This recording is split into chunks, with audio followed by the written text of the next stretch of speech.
जो कुछ खुदा ने मुझे दिया उसमें से क्या मैं दुनिया को दे रहा हूं, क्या मैं बांट रहा हूं, मैं कैसा सखी हूं, मेरी सखावत कैसी है, मैं किस तरह से इस ईमान के इस नुक्ते को समझता हूं। देने से क्या मैं गरीब हो जाऊंगा, क्या मेरी जिंदगी ऐसी हो जाएगी? खुदावंद ऐसा कुछ नहीं चाहता है। खुदावंद चाहता है हम ईमान रखना सीखें और तैयारी करें आसमान की। और बैग अपने में क्या रखेंगे इस पे हमें सोचना है।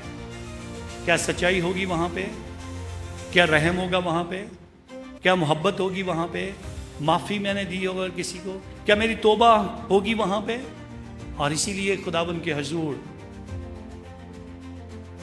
चर्च के लिए खुदावंद के हुजूर कहा जाता है ये गुनाहगारों का हॉस्पिटल है, जहां गुनाहगार आते हैं माफी मांगते हैं ताकि नए होकर जाएं, ईमान के साथ बरकत पाकर जाएं, ताकि खुदावंद के हुजूर ये रूहें मजबूत हों खुदावंद में।